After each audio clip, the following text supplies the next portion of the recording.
Matapos matalisod sa pagbubukas ng kanilang kampanya, etong Petron Blaze Boosters has stepped on the gas and has not looked back.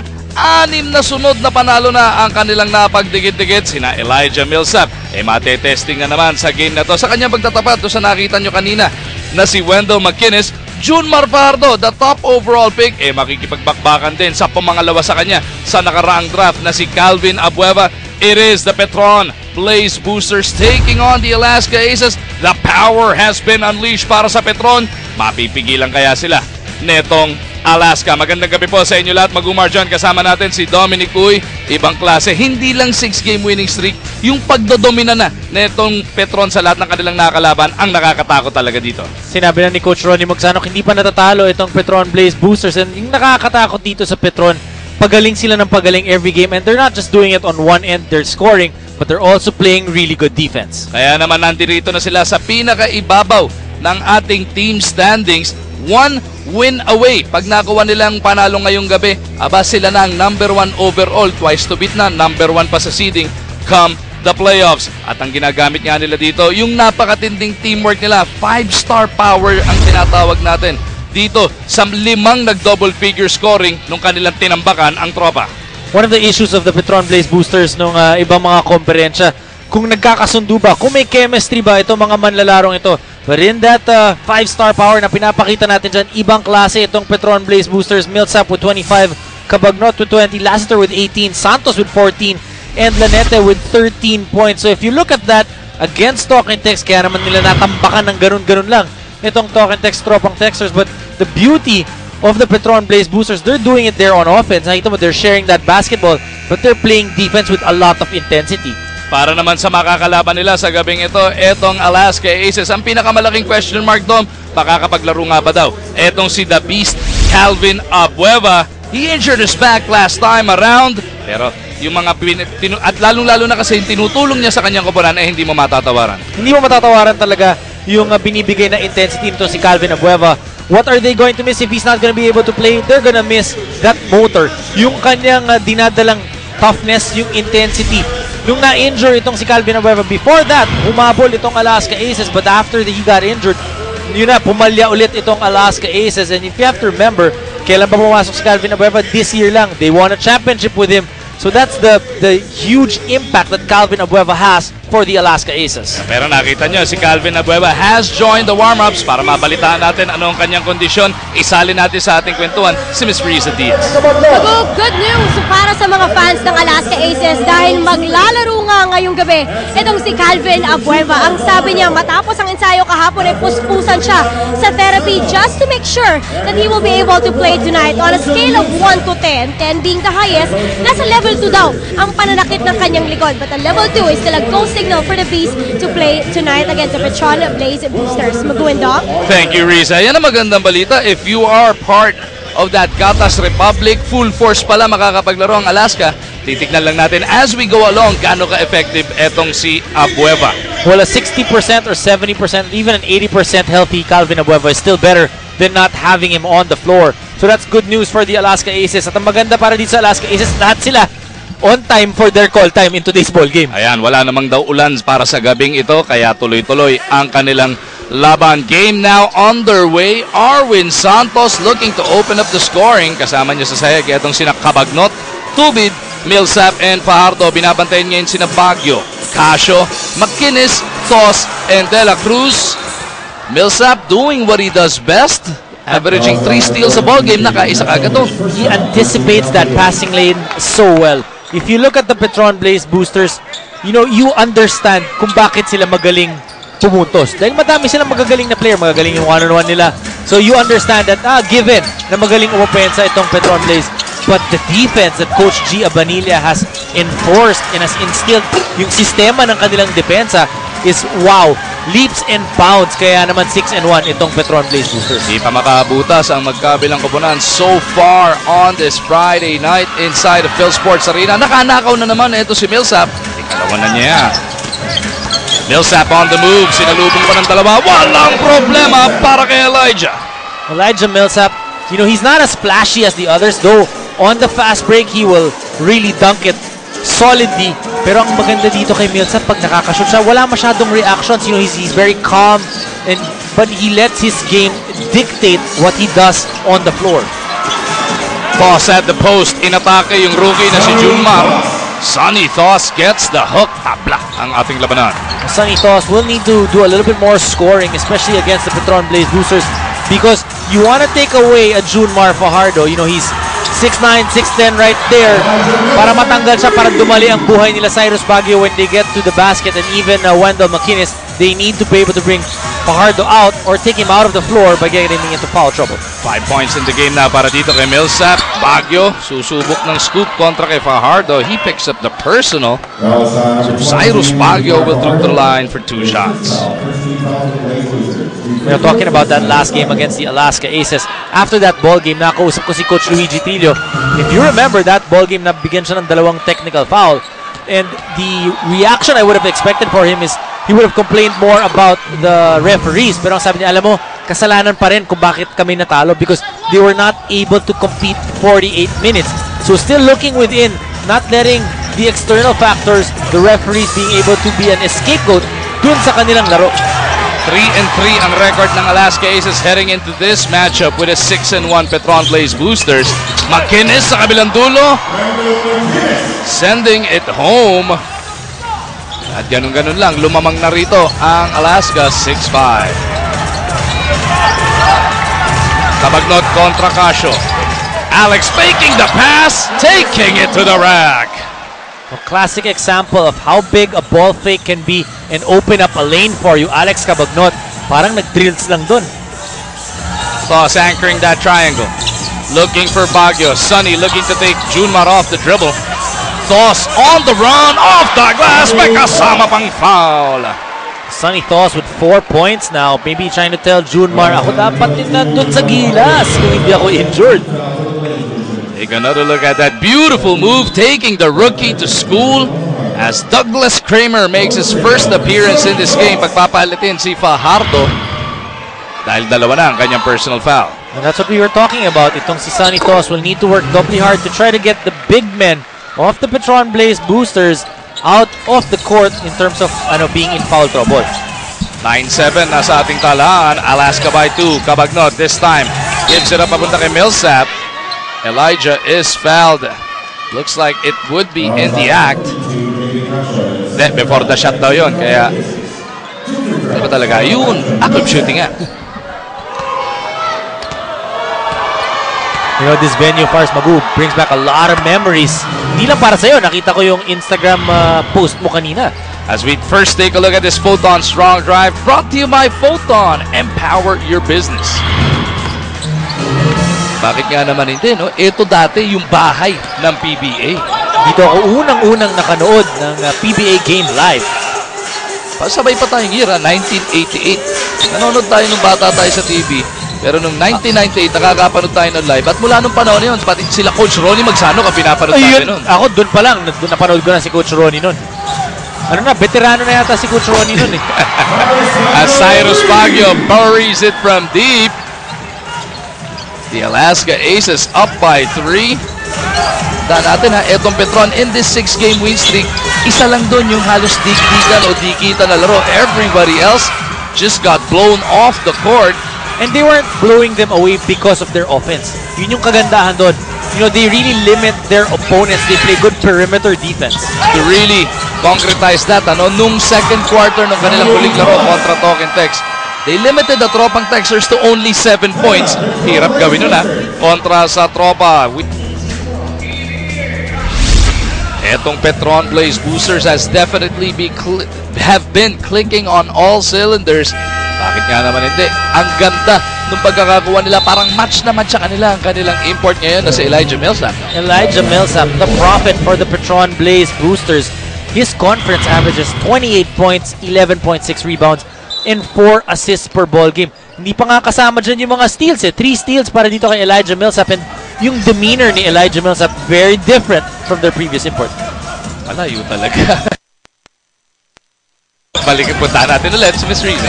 Mag-blessing ang itinuturing ni Coach G. Abanilla at ng mga teammates ni Elijah Millsap ang kanyang pagdating sa Petron Blaze Boosters. More than what he provides, in the stats sheet. Ang sabi ni Coach G, he just makes everybody look better. And in the end of the day, they are a better team because he is around. Magu? Ang laking bagay nun, ano? Baka namimigay ng gel yan. Kaya ganun. Laking bagay. We always hear that na it's not about the numbers. It's not really, okay, importante yung stats, but it's not totally It's not all about that. As McInnes buries that three, yung making your teammates better, no? How do you actually concretize that? Well, when you look at that, there are two ways. Sa opensa, syempre, magbibigyan mo ng magandang pasa, or you can give a good screen, and you will always try, when they make a mistake, you will always try to lift them up. Pagdating naman sa depensa, tuturuan mo, you have to be able to make sure na inaalalayan mo sila kung nawawala sa depensa, or pag naiwanan, pwede mong tulungan. So personality-based talaga yan. It's the character of the player. Definitely, it is the character of the player because hindi naman niya inaako lahat ng glory, ng spotlight. You know, he's the type who will want to be, who's okay, you know, that plays a team game and looks like team comes first before himself. Jumper is missed. Rebound battle. Lalabas to sa baseline. Last touch si Baguio. Eh pag kinumpara mo naman, ganun din naman halos etong si Wendell McInnes. Sabi nga niya, di ba? Nakakwentuhan natin minsan sa Best Player of the Game interview. They are a team that plays together, plays for each other. Di ba? There's no I in Alaska. Di ba? Yun ang ginagamit natin parate. That's why they won that championship. And even Gatas Republic always uses the hashtag we not me. Yun ang ginagamit nila palagi when they get on social media. Di ba mas okay yung me? Kaya tayo commentator eh. Kaya tayo tagal dalang dito eh. 19-12 is the score. Etong Alaska gustong dagdagan na naman ang kanilang kalamangan. Casio couldn't pull the trigger. Oh, JV was one of the guys, he actually came the latest nung sa larong yun. Second quarter na nakapasok itong si JV Casio. And right when he came into the ball game, naagawan siya agad. So medyo na-diskaril itong si JV. Millsap over to Lassiter. Marshall bottled up. Cabagnot swings it. Lutz for three. No go. Chris Lutz has been struggling from that distance all tournament long. Baguio in the open court. Tatlo susasalubong. Ball picked up by Thos, and Alaska will reset this attack. Going back to the shooting percentage of Chris Lutz, it's fine that he's missing now because hindi pa naman ganong kinakailangan eh. So it's good that you're struggling, but your team is still winning, so hindi masyado bumaba yung kumpiyansa mo. Mintis ni McInnes. Lassiter gets it over to Lutz. The two Gilas 1 players, netong Petron on the floor together. Millsap attacking. No go. Millsap slaps it. Ayaw lumusot para dito kay Marshall. Good tap that time, but Lassiter not hitting that three-point shot. Alaska off to a good start in today's ball game. Up by 7 points, and this is a lot better scoring than they had in their previous games. Ball tapped out of bounds. Tumama pa sa tuhod ni Casio as Ontiveros and Azul will check in for the first time. Papalitan yung kapitan nilang si De La Cruz at itong point guard nilang si Casio.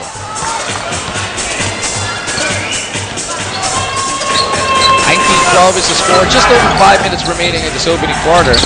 Petron Blaze shooting 4 out of 13. Not a good start for the Blaze Boosters. Lutz on the kick out. Lassiter for three. Bang!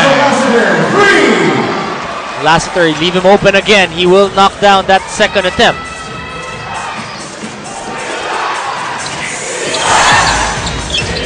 Very different field goal percentage for both teams. Alaska shooting 58%. Ito namang Petron Blaze only shooting 36%. Pero apat lang ang kailangan punuin dito ng Petron. Toss, shake, bake, fade away. No good. Millsap tapping it away from McInnes. Ang problema, lumabas na rin sa baseline. Dumadali talaga ang basketball kapag nagtutulungan. 5 assists for the Alaska Aces, only 1 for Petron. Nanakaw pa, make that! Ay! Kala ko 6 assists na, pero McInnes napaganda pa. He gets a 3-point play opportunity. Gets an offensive rebound and a putback para kay Wendell McInnes. That's one thing about McInnes. Really reminds me of a former import named T. McClary. Works inside to try to get all those second chance points. Kasi itong bihira na tayo makahanap, lalo na ito. 6'5 and below ang height limit ng mga import natin for this Governor's Cup.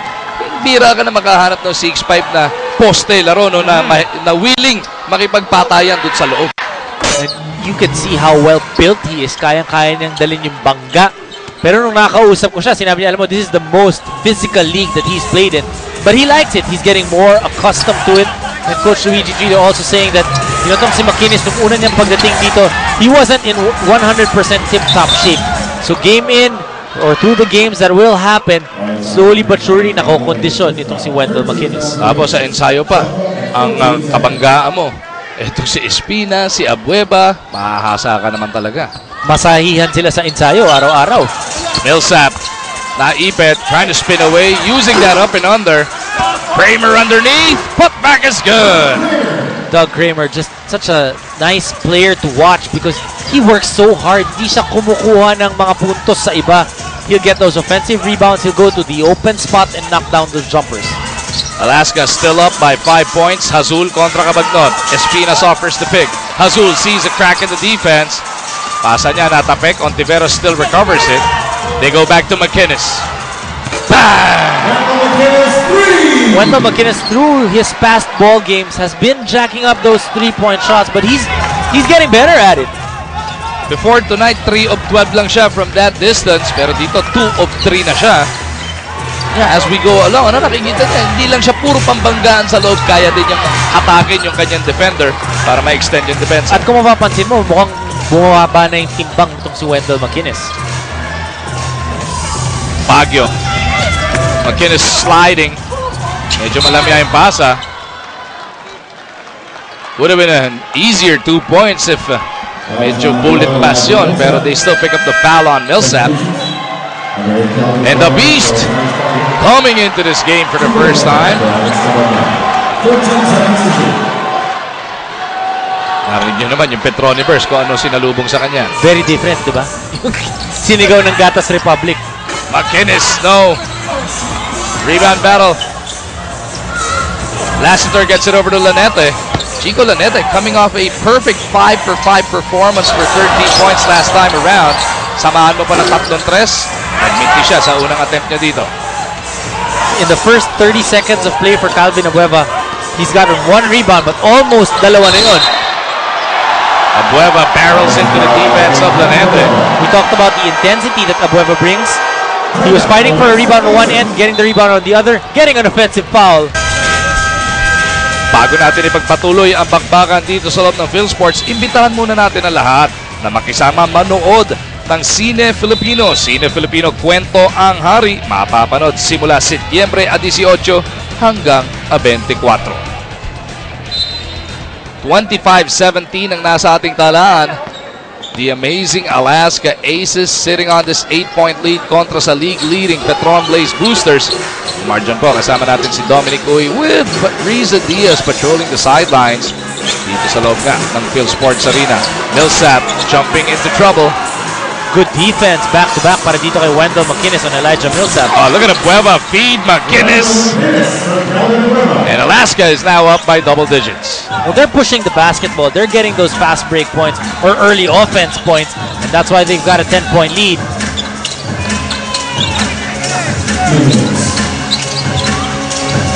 Lutz out to Lanete. He unleashes another one. This time, Chico makes sure. Now that Petron is slowly knocking down their three-point shots, Alaska will have to extend out on the shooters. Lanete forcing that turnover, slapping it off the leg of Hazul. So heads up play nanggagaling dito kay Chico. Millsap step to the left, long to lang. Is naman ang resulta. One of the statistics na pinakamagaling itong Alaska Aces, yung kanilang second chance points. They average 15 second chance points a ball game. Here in the first quarter, they already have 6.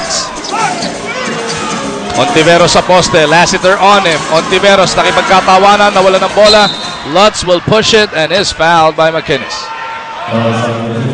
Just stopping that fast break. Good foul by Wendell McInnes. If you're Alaska, you really need something to go consistently.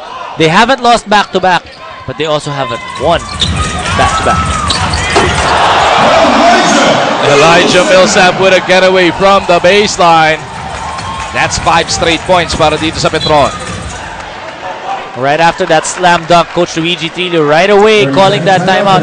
He wants to bring order back on the court for his team. Take another look at that two-handed throwdown galing dito kay Elijah Millsap. He usually shows us finesse, Dom, pero paminsan-minsan inilalabas din niya yung power game niya. At kung mapapansin mo, anong ginawa niyang iba The past 2 times, he was trying to post up more or less by the 15-foot line. We're trying to get him one-on-one, but that time, good spacing by the Blaze Boosters. He was able to go baseline and get that dunk. Pasalamatan muna natin ang ating radio partners. 90.7 Love Radio, 101.1 Yes FM, 96.3 Easy Rock at ang ating mga kapatid over at DZSR 918 AM Sports Radio, the Reyes SS. Calling Parehong hairstyle. Oo nga, no? Pero yung isa, tinanggap na yung hairstyle, yung isa, in denial pa. Yun lang. Sino yung in denial? Si Chiki? Yan, tumatayo, hinahunting ka. Pakita natin ulit. 27-22. Alaska still up by 5. Matawag si Coach Luigi ng 30. Oy! Nautakan ni Millsap. Etong si Espinas. It's gonna be 5-on-4 the other way. Chico for 3. Bang! So 3-point shot starting to knock down for the Petron Blaze Boosters. That's the 5th 3-point shot for Petron in this quarter. Azul, tumama na naman sa kanyang paa. Nanggigigil si RJ Azul sa depensang pinapakita ni Lanete. That's the second turnover by Azul with Lanete bothering him.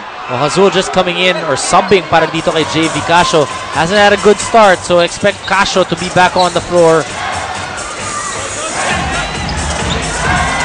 Lutz, naipit, lalabas ulit kay Lanete. One more time. Isa pa ka para dito kay Chico. 3 3-point shots para dito kay Chico Lanete. And off the bench, you want your 2-second groups na magsabay to be able to keep it up. But so far, Chico Lanete outplaying the entire second group of the Aces. This is already an 11-0 run para sa Petron. Lutz will throw it down. Petron really stepping on the gas here. Last shot time para sa Alaska. Turning things around, the Blaze Boosters here in the last 2 minutes of the first quarter. 13-0 run matapos silang matambagan ng 10 puntos. Napako bigla ang Alaska sa 27 puntos. Well, credit the defense. Hindi naman nanggaling dun sa opensa nila. Hindi naman magagandang set eh. It was the defense. That's what you've been mentioning. Itong Petron, even if they're averaging over 100 points per ball game, they're getting it because ang dami nilang possessions because they keep getting stops. You look at how they play defense. They really extend out on the wing guys, forcing you into turnovers. And then, kaya din sila madaming steals because they really have that hand up. McInnes babawi. Couldn't send home the 3. 4 seconds remaining. Millsap with a chance for a Hail Mary. Millsap across the timeline. Diretso. Matalas nga lamang. But what a way for Petron to end that first frame. Down by 10 points. All of a sudden taking a 3-point lead. First it was Alaska getting the job done. McInnes underneath. Pero after this dunk by Millsap, Chico Lanete went nuts. Sunod-sunod na 3 ang kanyang ibinomba. Kaya lamang na ng 3 ang Petron kontra Alaska.